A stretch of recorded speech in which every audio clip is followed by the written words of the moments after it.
وبما اننا في اخر السنه فدي 4 حاجات لازم تعملهم قبل ما السنه ما تخلص لو انت قارئ، والحاجات دي ملهاش اي علاقه بمعرض الكتاب، فركز معايا وتابع معايا واحده واحده. الخطوه الاولى وهي ان انت تقيم قراءتك من حيث الاستفاده.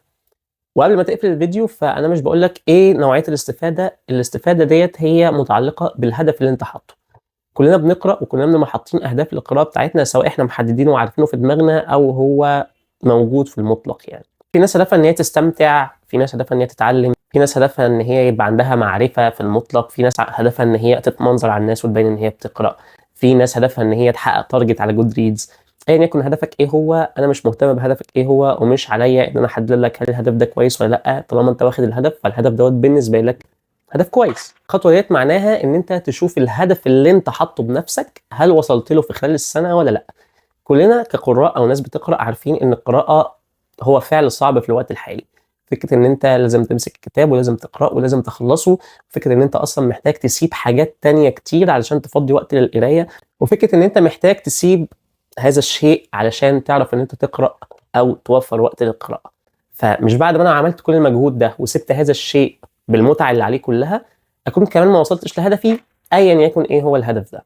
ففكر كده مع نفسك وشوف هل الهدف اللي انت حاطه في دماغك للقراءه وصلت له ولا لا. سواء انت مثلا عايز تتبسط من القراءه بس الروايات اللي انت بتقراها كلها دلوقتي بقت ممله، سواء ان انت عايز تتعلم والحاجات اللي انت بتقراها ما فيهاش حاجه تعلمك قوي، سواء ان انت عايز تتمنظر بس ما عرفتش تتمنظر على الناس. ايا يكن ايه هو الهدف، وانا دلوقتي مش بقول لك ان المنظره طبعا يعني دي حاجه صح، بس انا بقول لك يعني حتى انا حاطط لك مثال عشان ما يبقاش اللي هو ايه لازم هدفك يبقى كويس ومش عارف ايه. ايا يكن الهدف اللي انت عامله شوف انت وصلت له ولا لا، وابدا فكر وشوف ازاي في السنه الجديده لو ما وصلتش للهدف دوت، لو ما اتبسطتش، لو ما اتعلمتش، لو ما استفدتش، لو ما فيش اي حاجه من الحاجات دي حصلت، ازاي في السنه الجديده هتقدر توصل للهدف ده. لان احنا مش بنقرا على الفاضي ومش بنوفر الوقت دوت، والوقت دوت بقى صعب جدا ان انت توفره، مش بنوفر الوقت دوت برضه على الفاضي. النقطة التانية هي فكرة إن أنت تحط نوع جديد من القراءة تجربه، ودي ليها علاقة جدا بالنقطة الأولانية. فكرة إن أنا كان ليا هدف في الأساس والهدف دوت الحمد لله حققته أو حققت جزء منه وهكمله في السنة الجديدة. طب ما تجرب تحط هدف تاني، طب ما تجرب مثلا تقرأ نوع تاني من القراءة. وطبعا قصدي في الهدف دوت مش هدف جود ريدز، يعني مش قصدي إن أنت مثلا خلاص حققت إن أنت تقرأ 30 كتاب بقى 50 كتاب، لا، قصدي على حاجة تانية خالص.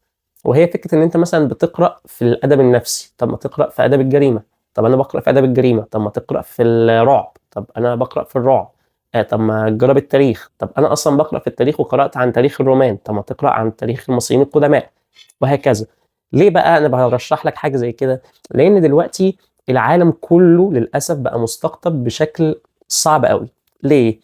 الجوريزمز السوشيال ميديا بتشوفك انت حابب ايه وترشح لك نفس الكونتنت ونفس الاكونتس اللي بتجيب نفس الكونتنت اللي انت بتحبه. انت بتحب القطط والكلاب هتلاقي البروفايل بتاعك كله بقى قطط وكلاب. انت بتحب الشيوخ وبتحب تسمع قرآن فهتلاقي البروفايل بتاعك كله بقى شيوخ وقرآن. انت بتحب تسمع مزيكا وتتفرج على مش عارف ايه هتلاقي البروفايل بتاعك كله بقى كده. حتى في نوعية القراءات، انت لو بتحب قراءات الرعب هتلاقي البروفايل بتاعك كله بقى رعب وهكذا. وده احنا برضو بنعمله من غير ما نبقى واعيين قوي. فكرة ان انا خلاص انا حبيت مثلا الجنرا بتاعت الرعب فانا هشوف مين بيكتب رعب وهروح له هقرا ده وهقرا ده وهقرا ده. انا بحب كاتب معين فالكاتب دوت كل ما هينزل حاجه لو الكاتب دوت ذات نفسه هو حاشر نفسه في جزء معين فانا هفضل ماشي ورا الكاتب دوت في اللي هو بينزله.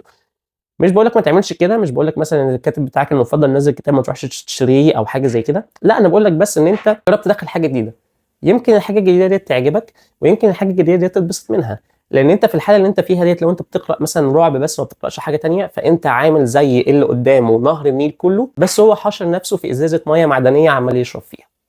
فالنيل قدّامك. بس فلتره قبل ما تشرب يعني. الخطوة التالتة وهي إن أنت تقيّم قراءتك، أنت بقى شخصيًا، مش فكرة أنت قرأت إيه أو عملت إيه، لأ، هل أنت فعلًا بتقرأ والّا أنت بتاخد الكتاب عشان تخلّصه وتحطه على good reads إن هو خلصان؟ وعلى فكرة ده مش تجبي مني على good reads أو حاجة، أنا موجود على good reads وأنا ساعات بابقى ما حققتش الهدف بتاع السنة، أنا السنة دي ما حققتش الهدف بتاع السنة، وساعات باقرأ كتب أو روايات قصيرة أو حاجات لذيذة خفيفة علشان أوصل لهدف السنة. دي مش حاجة وحشة، أنا ما قُلتلكش إن هي وحشة، بس ما يبقاش كل نوعية قراءاتك إن أنت بتحاول توصل لهدف السنة اللي هو اللي أنت حطيته في الأول، يبقى ساعتها ما لهاش لازمة. وما يبقاش كل كتاب تجيبه تحس إن هو صعب شوية أو محتاج وقت أو محتاج مجهود تكروته وتخلّصه على الفاضي. لان ده معناه ان انت ممكن يكون معاك اعظم كتاب كتب في التاريخ، بس انت عشان بتكروت او بتقرا من غير ما تفكر مش هتستفاد منه اي حاجه. وطبعا مش معنى الكلام دوت ان انت لازم تستفاد بكل حاجه موجوده في الكتاب، لان انت الكتاب دوت مش منهج، انا مش هاجي امتحنك في الاخر في الكتاب ده، بس معناه ان انت حاول تتعب دماغك شويه ان هي تفكر في الكلام المكتوب او تطلع بمعلومه منه. احنا كده كده قدامنا محتوى، وانتوا شفتوا اكيد فيديوهات كتير منتشره دلوقتي بتاعت تعفن الدماغ، ومن اكتر الحاجات اللي هتساعدك ان انت تتجنب موضوع تعفن الدماغ او ان انت تبقى مشتت او ان دماغك يبقى ما فيهوش حاجه، يعني انت تقرا وان انت تفكر في اللي انت بتقراه وتوصل لحاجه، يعني اوصل لفكره حتى لو الفكره غلط، مع الوقت هتظبطها وهتبقى فكره صح. مع الوقت ممكن اصلا الفكره الغلط اللي انت وصلت لها او اللي انت او اللي احنا شايفينها غلط دي تكون انت اللي صح واحنا اللي غلط.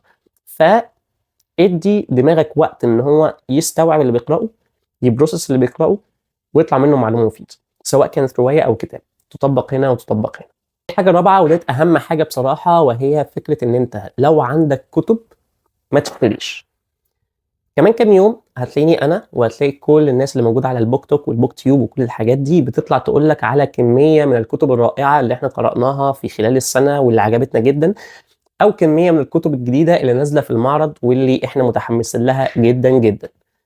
وطول ما انت عندك كتب، وطول ما الكتاب دوت المفروض ان هو مش مهم بالنسبه لك دلوقتي او انت مش مشدود ليه بالشكل الكافي، ما تشتريش. ليه؟ لان دوت استهلاك، انت كده بتستهلك كتب وعمال تشتري في كتب وما بتقراهاش، والفكره ان اصلا الكتب ديت هتتركن ومش هتتقرأ، فانت كده بتدفع فلوس، سواء انت طالب والفلوس ديت مثلا بتاخدها من اهلك، او انت طالب والفلوس ديت تعبت فيها وبقيت بتروح الشغل وبعد كده بتروح الكليه وبعد كده بتروح الشغل وبعد كده بتروح الكليه وبيطلع عينك عشان تطلع الفلوس دي، او انت حد شغال وعارف الدنيا بعد الكليه عامله ازاي وان انت محتاج الفلوس ديت عشان تعمل بيها حاجات تانية اهم، فانت بتضيع الفلوس ديت على كتب مش هتستفاد بيها او مش هتقراها، لمجرد ان انا طلعت قلت لك ان الكتاب دوت عجبني جدا. مش تقليلا مني او تقليلا من الناس التانية او تقليلا حتى من الكتب الجديده اللي هتطلع، لا بالعكس، في كتب منها اكيد هتبقى عظيمه جدا، وفي كتب منها هرشحها لكم اصلا برضه هتبقى جامده جدا، بس ما تخليش الموضوع هوجه، يعني ما تشتريش اللي هو فكره الشراء الهوجاء اللي هو اجري اجري اشتري ده اجري اشتري ده، وفي الاخر هتلاقي في كتب جات لك وانت مش فاهم ايه دي. يعني انا حصل كده معايا مع اصحابي، اصحابي بوك توكرز، فاحنا بننزل بقى المعرض ده، انا كتاب كذا قراته وكان جامد جدا، وانا كتاب كذا كان قراته وكان جامد جدا، فحصلت ان انا اشتريت شويه كتب من الكتب ديت وفي الاخر اتركنت وما قراتش، ودلوقتي بحاول ان انا اشوف اخلص منهم ازاي، مع ان الكتب اكيد حلوه لان هم اللي رشحوها لي وانا عارف ان اصحابي هيرشحوا لي كتب كويس. بس الفكره، هل الكتاب اللي اترشح ده زي ما هو كويس ليه هيبقى كويس لي انا ولا لا؟ وانا عارف والله الكومنتات اللي هتتكتب تحت وتقول انا نشتري ايه، هو احنا معانا فلوس، هو احنا مش معانا فلوس، والهم ده.